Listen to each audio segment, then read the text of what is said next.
இப்பொழுது நிகழ்வின் முக்கியமான ஒரு கட்டத்திற்கு நாம் பயணிக்கிறோம். ஆம், நம்முடைய சிறப்பு விருந்தினர் முத்துநிலவன் ஐயா அவர்கள்.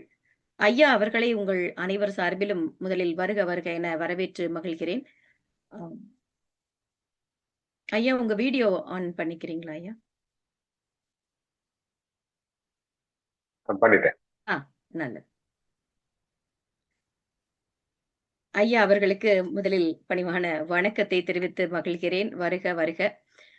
இந்த திணை அமெரிக்கா மற்றும் லாலிபாப் சிறுவர் உலகம் இணைந்து வழங்கக்கூடிய பாவேந்தர் அவர்களின் பிறந்த நாள் கொண்டாட்டத்தில் சிறப்பு விருந்தினராக முத்துநிலவன் ஐயா அவர்கள். இவருடைய இயற்பெயர் முத்து பாஸ்கரன் அவர்கள்.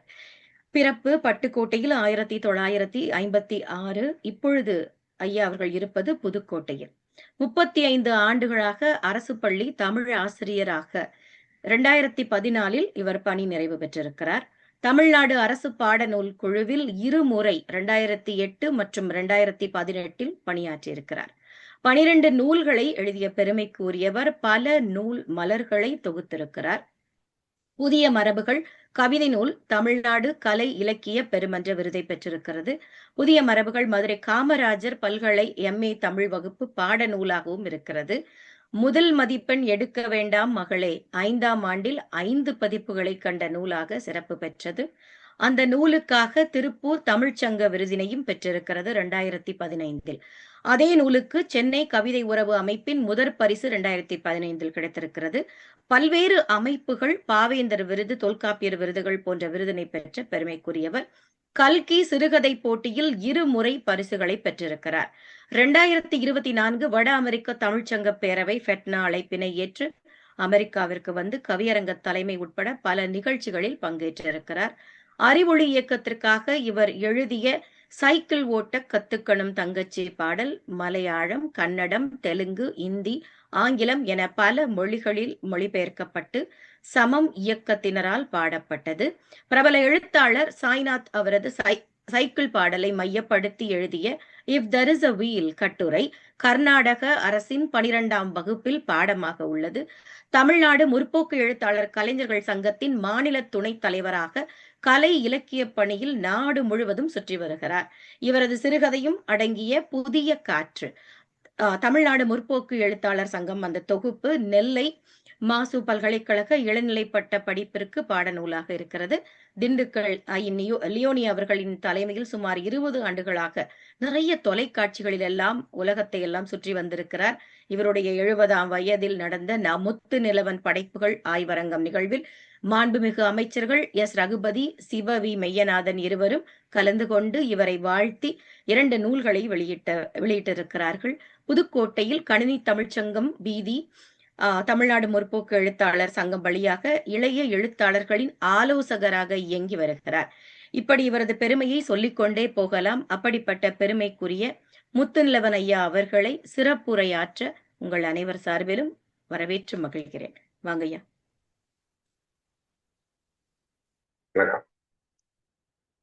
கழையிடை ஏறிய சுனையும் முற்றல் கழையிடை ஏறிய சாரும் நனி பசு பொழியும் பாலும் தென்னை நல்கிடு குளிரிட நீரும் பனிமலர் ஏறிய தேனும் காய்ச்சு பாகிட ஏறிய சுவையும் இனியன என்பேன் எனினும் தமிழை என்னுயிர் என்பேன் கண்டீர், தமிழை என்னுயிர் என்பேன் கண்டீர் என்று பாடிய புரட்சி கவியர் பாரதிதாசன் பெயரில் உலகமெல்லாம் அவருடைய தமிழை கொண்டு சேர்க்கிற திணை அமெரிக்கா அமைப்புக்கும் லாலிபாப் என்கிற சிறார் அமைப்பிற்கும் இணைந்து நடத்துகிற இந்த நிகழ்ச்சியில் கலந்து கொள்ளும் வாய்ப்பளித்த 2 அமைப்புகளுக்கும் என் பணிவார்ந்த வணக்கத்தை முதலில் நான் தெரிவித்துக் கொள்கிறேன். இந்த நிகழ்ச்சியில் மிக அழகாக குழந்தைகளின் உரையை, பாடலை, கருத்துக்களை எல்லாம் தொகுத்து வழங்கி கொண்டிருக்கிற, அவர்களை உற்சாகப்படுத்திக் கொண்டிருக்கிற அன்பு சகோதரி அன்புடன் ஆனந்தி அவர்களுக்கும், ஒருங்கிணைப்பாளர் அருமை நண்பர் துரைக்கண்ணன் அவர்களுக்கும், இளமாறன் அவர்களுக்கும், சோம இளங்கோ அவர்களுக்கும் என்னுடைய அன்பான வணக்கம். இந்த நிகழ்ச்சியில் கலந்து கொண்டு மிக சிறப்பாக உரையாற்றிய அமெரிக்காவிலிருந்து 4 பேரும், தமிழகத்திலிருந்து 11 பேரும், மலேசியாவிலிருந்து ஒரு குழந்தையும் ஆக 13 பேர் இந்த நிகழ்ச்சியில் 14 பேர் கலந்து கொண்டு அழகாக பாடினார்கள், அழகாக பேசினார்கள். சிறப்பாக ஆத்திசூடியிலிருந்து ஒன்று, அவருடைய பாடல்களில் பல என்று குழந்தைகள் சொல்ல சொல்ல கேட்க கேட்க சிறப்பாக இருந்தது. அவர்களை பாடச் சொல்லி பேச சொல்லி கேட்டுக்கொண்டே இருக்கலாம் போல. அவ்வளவு குழந்தைகளே அழகு. அந்த குழந்தைகள் பாடும்போது பேசும்போது கேட்பதற்கு மிக அழகு. அதுவும் பாரதிதாசன் பாடலை எடுத்து பாடி பேசி மகிழ்விப்பது என்பது உண்மையிலேயே அந்த குழந்தைகள் அவர்களை பெற்றோர்களுக்கு நம்முடைய வணக்கத்தை சொல்ல வேண்டும். அற்புதமான குழந்தைகளுக்கு பயிற்சி கொடுத்திருக்கிறார்கள். அவர்கள் இன்னும் இன்னும் தமிழோடு சேர்ந்து வளர வேண்டும் என்று அவர்களை நான் வாழ்த்துகிறேன்.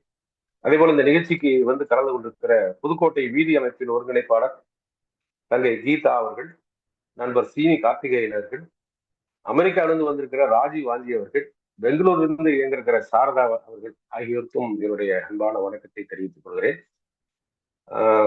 இனிமை தமிழ் மொழி எமது என்று இன்றைய பொருண்மை.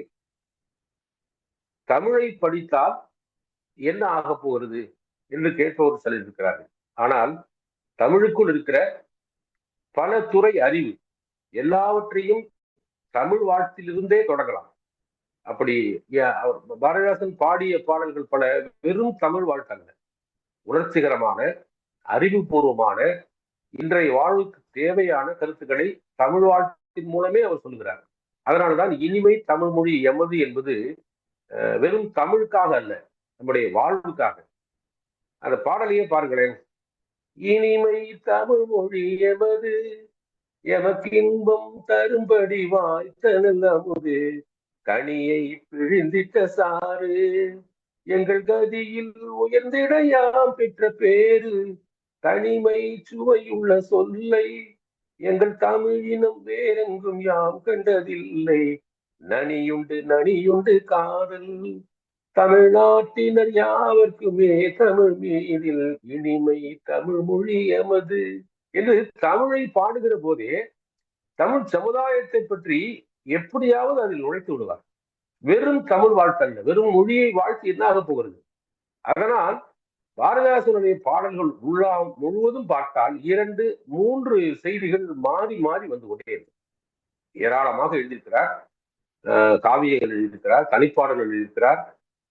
இவற்றில் எல்லாம் ஊடுபாவாக இருக்கிறது என்னன்னு கேட்டால், முதலில் தமிழ். இந்த அளவுக்கு தமிழை உயர்த்தியும் தமிழ் மூலம் தமிழ் சமூகத்துக்கு தேவையான கருத்துக்களை சொல்லியும் பாடிய புலவர்கள் வேறு யாரும் இல்லை. 2வது, அந்த தமிழ் மூலமாக அவன் கவலைப்படுவதையும் சொல்கிறார். இந்த சமூகம் இன்றைக்கும் இத்தனை 1000 ஆண்டு காலமாக யாதும் ஊரே யாவரும் கேளு என்று கணியன் பூங்குன்றன் சங்க இலக்கியத்தில் பாடி 2000 ஆண்டுகள் மேலாகியும் கூட இன்னும் ஒழியாத சாதி இன்னும் ஒளிந்து கொண்டிருக்கிறது. அந்த சாதியை ஒழிக்க வேண்டிய அவசியத்தையும் அவர் அருமையாக பாடுவார். அதுவும் பாரதியார் தன்னிடம் சொன்னதாக சொன்ன 2 வரிகள் இருக்கிறது.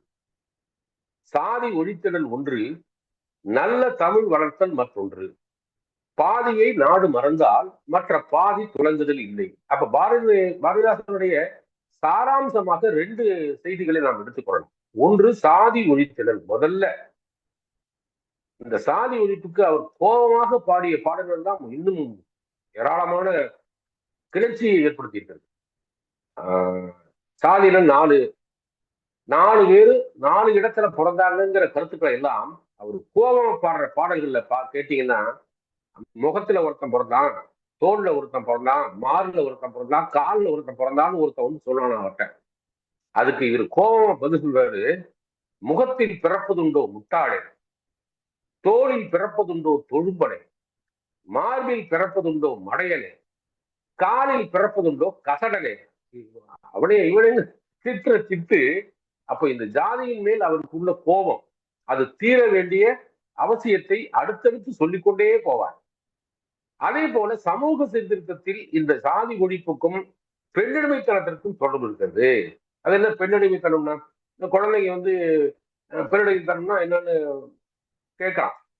ஒண்ணும் இல்லை, அந்த கல்யாணத்துக்கு முன்னாடி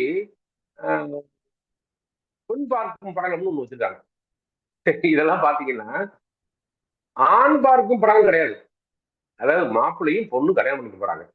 சரி, பொண்ணை மாப்பிள்ளை பார்க்கணும், மாப்பிள்ளையும் பொண்ணு பார்க்கணும். இதுதானே நிஜமா நடக்க வேண்டியது இதுதான். ஆனா நம்முடைய சமூகத்தில் ஆண் பார்க்கும் படலம்னு ஒண்ணு கிடையாது, பெண் பார்க்கும் படலம் மட்டும்தான் இருக்கு. அப்போ பெண்ணை போய் வீட்டுல எல்லாரும் படையெடுத்து போற மாதிரி போய் பஜ்ஜி கொடுங்கோ, செஞ்சு கொடுங்கோ, காப்பி கொடுங்கோன்னு வாங்கி சாப்பிட்டுட்டு அந்த பொண்ணு பிடிக்கலன்னு சொல்லிட்டு வரத கூட உண்டு. ஆனால் நல்ல வேளையாக இன்றைய முன்னேறிய சமூகங்களில், குறிப்பாக நான் அமெரிக்காவில் பார்த்தது கூட, இந்த பெண் பார்க்கும் படலம்லாம் தமிழர் வீடுகளில் கூட இல்லை. 2 பேரும் வேலைக்கு போறாங்க, 2 பேரும் எங்கேயாவது ஒரு இடத்துல சந்திக்கும் போது தன்னுடைய கருத்தை பரிமாறிக்கொள்கிறார்கள். அநேகமாக பெண் பார்க்கும் படலம் இல்லாம போகுது. இப்படி போகணுங்கிறது தான் பாரதிதாசன் பெண் அடிமை தீரு மட்டும் பேசும் திருநாட்டு மண் அடிமை தீர்ந்து வருதல் முயற்கொம்பேன். ஒரு நாடு விடுதலை ஆகணும்னா அதுல இருக்கிற பெண்கள் முதல்ல விடுதலை ஆகணும். என்ன விடுதலைன்னா என்ன? தன் கருத்தை தைரியமாக சொல்லுவதற்கு அவளுக்கு உரிமை இருக்கணும். தமிழ்நாட்டில இன்னமும் பொன் பார்க்கும் படத்துல மாப்பிள்ளைகிட்ட கேட்பாங்க, தம்பி உனக்கு பொண்ணை பிடிச்சிருக்காடா? அவனு விடுத்துருவாங்க, அடுத்த முகூர்த்தத்திலேயே சொல்லலாம்பா, படக்குன்னு சொல்லிடுவான். இவங்களும் படக்குன்னு கேட்டுருவாங்க. பெண்ணுகிட்ட இதை கேட்கிறாங்களாங்கிறதே கேள்வி. அது எனக்குங்க சின்ன பிள்ளை, நம்ம சொல்ற இடத்துல தலையை நீட்டணும், கருத்தை நீட்டணும் அப்படின்னுதான் சொல்லுவாங்க. ஒருவேளை தப்பித்தவரி கேட்டா கூட, ஏப்பா உனக்கு மாப்பிள்ளையை பிடிச்சிருக்கான்னு தப்பித்தவரி கேட்டா கூட, எனக்கு பிடிச்சிருக்குப்பா, இந்த மாப்பிள்ளையை நான் கல்யாணம் பண்ணிக்கிறப்பா, சீக்கிரமே பார்த்து கல்யாணம் பண்ணிருக்கப்பா சொல்லுவான். அல்லது சொல்ல விடுவாங்களா? சொன்னா அந்த பொண்ணு தைரியமான பொண்ணுன்னு சொல்லுவாங்களா, வாயாடின்னு சொல்லுவாங்க? வாயாடின்னு தான் சொல்றாங்க. அதுதான் பெண் அடிமை. தன் கருத்தை தானே சொல்வதற்கு உரிமை இல்லாத நிலை.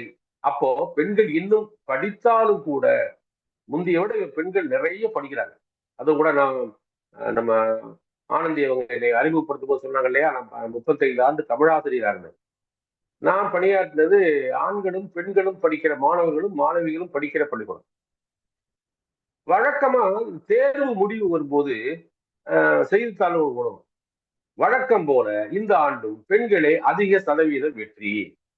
அதாவது சராசரியா 85% மாணவர்கள் 10ஆம் வகுப்பு வெற்றி அப்படின்னு செய்தி வந்துச்சுன்னா, இதுல 90 பெண்கள், 80 ஆண்கள், சராசரி 85 வரும்.